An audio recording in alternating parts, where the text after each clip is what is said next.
Hi, my name is Annie and I am the one-woman band behind AOK Jewellery. AOK stands for Any Other Kingdom, and it is a combination of my name, and Any Other Kingdom alludes to the fact that I make jewellery inspired by fantasy places, fictional realms. I love escapism. Take me anywhere but here. My imagination is wild, and the things I create, the objects that I produce are inspired by this. Anyway, this is my lovely studio and I work from here. I'm based in Glasgow. I've been doing this for 4 years now, and over the past 4 years I have invested my money and my time into building up my toolkit, learning with professionals, upskilling, constantly learning, and I have invested my time at the end of the day.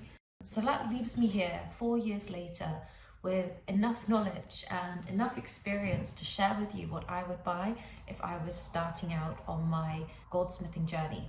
Now, pointer, silversmithing and goldsmithing are two very different things. Silversmithing is making large objects like cutlery, bowls, plates, trophies. Goldsmithing refers to any object that you're making that's very small. So it doesn't matter whether you're working in gold or silver, these words refer to two very different practices. And I see this mistakenly explained on the internet all the time. So there you go, that is what is up. As I said, I've been doing this for 4 years, so I have had the time to buy the right tools and buy the wrong tools. And what we're going to chat about today is sort of your basic toolkit to get started, to get messing around, to get playing with jewelry making. Now, remember that it is not cheap. Buying the tools is expensive, and the more you get invested, the more tools you need to do specific things that you've seen that you want to have a go at or replicate. So just, take that into consideration. The tools we're going to talk about today are the tools that you need to do traditional jewelry making, traditional goldsmithing. That means that you're taking metal wire and metal sheet and you are turning it up into rings, pendants, earrings, whatever.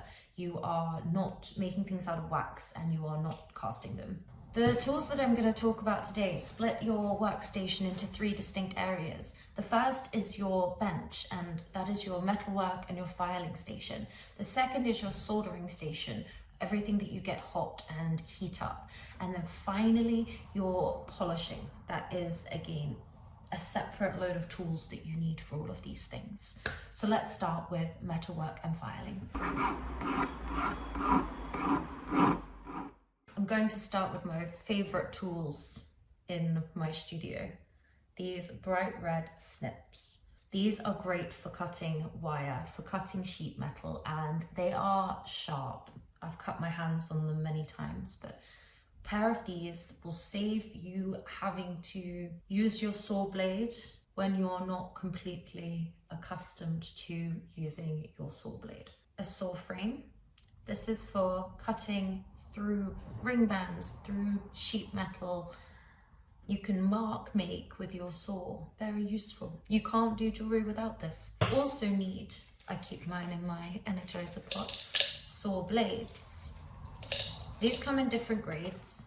I will link the most appropriate ones for basic beginners. There's a lot of thick and thin saw blades, but I will link the most appropriate in the pinned comment below. But it's good to have many of these because some days you'll go through 100 and other days you'll just use one and it will be sort of an invincible saw blade. When you start using your saw blade, it can be quite difficult to get the right motion to move your saw blade through the metal. So I'd recommend having a piece of beeswax on your bench, and you can use the beeswax on your saw frame. Just a light dusting. You don't want to clog up all of the teeth, but it will help lubricate the first few strokes of your sawing, and you'll make your headway through your piece of metal much easier. I would really recommend buying a ring clamp. I use mine every single day. It holds pieces of metal that are small or fiddly that really hurt for me to push up against the bench peg. So, ring clamp. I would buy a bench peg too. They're not expensive, and you can apply them to just an ordinary table if that's where you're working. You don't have to have a jeweler's bench to have the bench peg, but the bench peg gives you this sort of surface of support that you can press against so that you can file harder, you can make more head. That leads us on to your file. You need a cut 0 file. I like the half round because it allows me on the flat side to work on the top of a ring or a shape, and the curved edge allows me to work on the inside of the ring band. There's lots of different shapes and sizes of files, but I would really recommend a half round cut 0 file. This is when you're going to see all my mess, but needle files are your next purchase. These guys are very little and they come in all different shapes and sizes. These are cut 2, so they're a finer grade than your cut 0 file. They will take away the thicker file marks from your cut 0 file. But these also, they come in different shapes, so you can really get into your nooks and crannies of your piece, shape it in the exact way you want. Just an essential item to have. Here are 4 pliers that I would recommend you begin with. The first is your long nose plier. These are just good for closing up jump rings. The thin end on it just gives you a little bit more precision. This is probably my most commonly used. The second is a pair of parallel pliers. These are a bit more heavy duty, and these are great for holding very, very small pieces of metal up against your bench peg whilst you file them, just to keep your fingers out the way. You don't want to file off your nails constantly. I mean, I've been managing to file mine away for the last 4 years, and my hands just aren't pretty anymore. I want you to buy a pair of half round pliers. So you've got a flat side here and a rounded bit here. Now, the reason why these are excellent is that they allow you to turn up your wire into a ring. It allows you to create a ring shape very, very easily. Similarly, you need a pair of round nose pliers. Now you'll use these to make your jump rings. You'll use these to like bend a bail, just essential. Oh, these, just a little extra. I got these off of eBay. These are for, they're like a bead making pair of pliers, but they have lots of different sizes of jump rings. And I find that one really useful because it means that I can uniformly make my jump rings each time. Now, there's one final tool that I want to include in the beginner toolkit for your bench. If you can afford it, a pendant drill will change your life. However, cheaper option is to get a Dremel. I've had this one since I began jewelry making, and I still use it almost every day. I often use the brass bristle brush to polish up my more organic pieces and make them really shine. So I leave this on my bench plugged in just to pick it up whenever I want. Then I don't have to change the end in here. But this Dremel, the one I have is the Dremel 4000. It came with the hose and the dentist, sort of the handheld rotary bit, and you can attach it all in, and it has somewhere there's like a hanging section, so you can hang it up, and it will function as a pendant drill as well as your rotary tool. The only thing that you need to be aware of at this stage is that the diameter for tools in the pendant drill versus the tools in the Dremel, they're different. So you have to have different tools for the two apparatuses, which can be a bit annoying, but I would do some research, see what seems the most suitable for you and where you're at. I have magically time traveled and teleported to the next day in my house because I forgot to film about a couple of the very important tools you need for the metalwork and filing. First, get yourself a rawhide or rubber mallet. This will make sure that it doesn't mark your metal when you're trying to shape it. Secondly, a planishing hammer. This has a round edge on one side and a flat edge on the other. Really useful for creating hammered detail and also just hammering stuff flat. Next, you need a steel mandrel. These are quite heavy, they're quite the weapon, but it will allow you to form your rings perfectly round. And using that rawhide mallet on the mandrel, imagine I've got my tools here. Boop, boop, boop. That's what it looks like. Then ring sizes. You can get a ring size in mandrel so you can check your rings to make sure they're going to fit as you're making them. And also some ring sizes. Your clients might come in and they don't know what ring size they are, so it's really useful to have a little ring of ring sizes that you could pull out as a party trick and tell everybody the diameter of their phalanges. So that rounds up the things that I would buy for metalwork and filing, for, you know, tools that you use on the bench. Okay, so now we move on to the soldering station. First of all, you need some soldering mats. These are heat-proof mats that absorb the heat from the blowtorch and keep your bench top safe from burns. I have two because I often do that if I can't get the solder to flow, because the heat gets reflected back onto the piece. Essential for soldering. Next, you want some reverse action tweezers, and this is a third hand base. So this means that I can place jewellery in my tweezers and it will hold them whilst I can solder on, avoiding my hands getting burnt.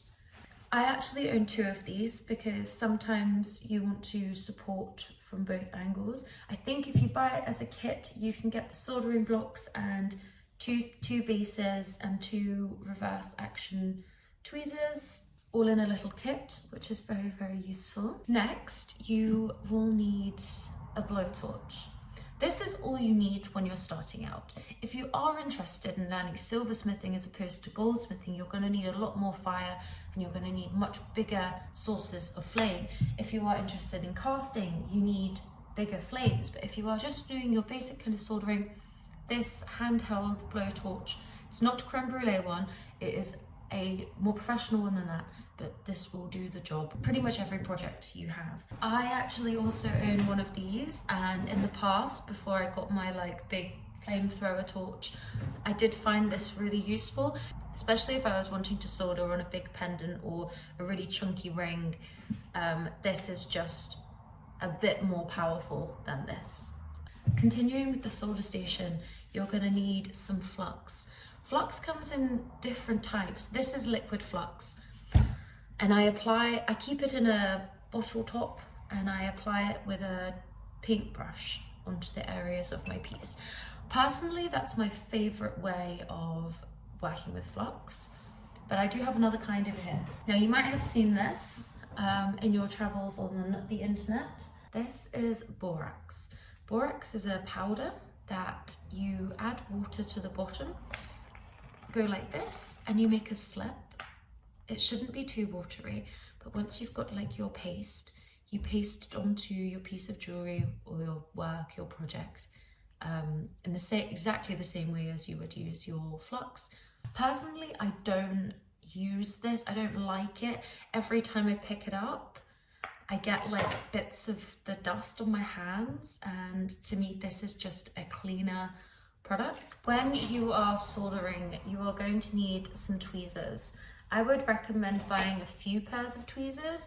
These are nice and, some of them are nice and thin on the end. Other ones, over time, the steel does diminish because they're getting heated up so much and they bend out of shape, so I end up cutting them. But it's good to have a few pairs of tweezers. You'll use these to apply your solder chips. You'll use these to maneuver hot pieces of metal, to carry this piece of boiling metal over to your pickle pot or to your quenching pot. So necessary. Finally, at your soldering station, you need some solder.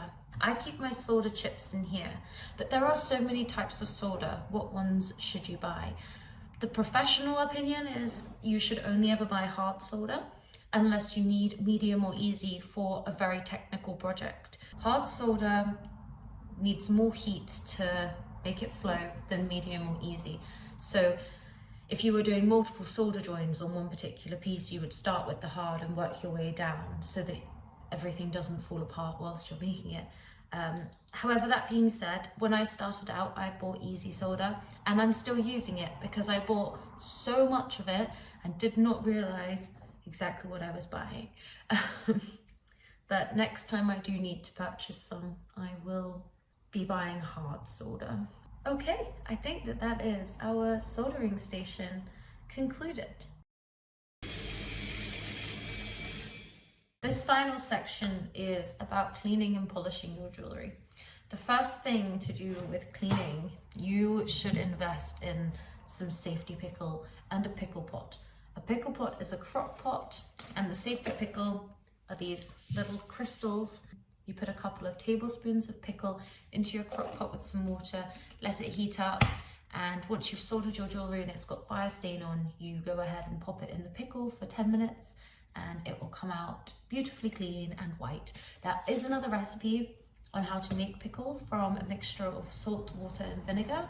However, it smells like fish and chips and it's really slow acting compared to this stuff. You might have to leave your pieces in there for like an hour, which when you've got your workflow sort of going, sometimes it's a little bit too long. So I would, from my experience, I would go ahead and invest in a crock pot. I think my crock pot cost me less than £15 and the pickle maybe a tenner, so it was worth it. The next thing for cleaning and polishing for beginners and for a budget are these brass bristle brushes. You can also get stainless steel ones, but they are fantastic for cleaning up organically textured pieces. They can really get in nooks and crannies and they produce a really good finish for not a lot of work.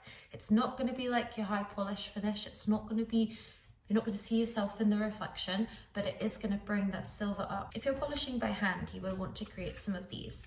These are called buff sticks and they are essentially different grades of sandpaper wrapped around a wooden stick.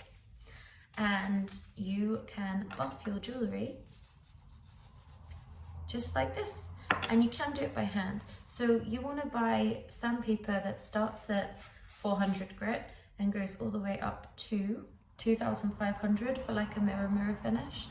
It's a lot of elbow grease to just use these, but they do really work. If you're wanting to achieve a really good high polish finish, you're going to need your rotary tool. Either your pendant drill or your Dremel. Now, there are these wonderful tools here. This is my little polishing pot. These are silicone mop heads and they come in different grits. So they go from coarse to fine. And through using these, you can build up your polish on your piece of jewellery. Polishing something just means creating finer and finer scratches in the surface until your eye cannot perceive the scratches. Therefore, you end up with like a mirror finish. Polishing is an art all of its own. The jewellery trade, they have people whose sole job is just to polish. It takes time to find the products that work for you, the order of things that work for you, especially if you're doing this on your own without a professional's guidance. But this pot of silicone discs, I really, really enjoy. Polishing compounds are how you will be able to get a really high class, sparkly, dazzly finish. Now there are two that I would recommend getting. This huge block that honestly is going to last me an eternity. This is called Tripoli. And it's slightly coarser than the green stuff, which is called Rouge. Rouge traditionally is red, but it's really, really, really bad for your lungs. This is a newer compound, a newer version that does exactly the same thing, creates you that final mirror finish, but the particulates aren't as bad for your lungs. That being said, please, please, please wear PPE whilst you are making jewellery. If you are soldering, there are fumes, you are inhaling them, make sure your windows are open, make sure you're working near a window, don't work in a basement. If you are polishing, the silicone mops, the particulates of silicone and metal, you are going to be breathing them in. So wear a respirator mask. I wear my respirator mask almost every day and I go home with funny lines on my face. Sometimes I have like marks of polish, but your health is wealth. Don't forget that. So wear wear the correct PPE. But yes, I would recommend buying these. Now you can get like polishing mops for your rotary tools to use those with, or you can buy something like this. This is a bench grinder with polishing mops on. It doesn't have the fastest sort of rotation, but it does the job when I need it to. I actually don't use this very much. I could do with a much more professional one, but I do not have the budget. My final, this is the last tool. The final thing, I can't see it. Where's it gone?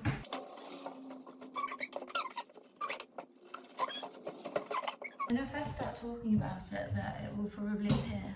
I don't know what I've done with it, but a soft bristle toothbrush and some fairy liquid. Because once you have polished and you've got the polishing compound, or even like the dust from your sanding and your polishing, going to the sink with your soft bristle toothbrush and a little bit of fairy liquid does the job, cleans it up, super, super sparkly.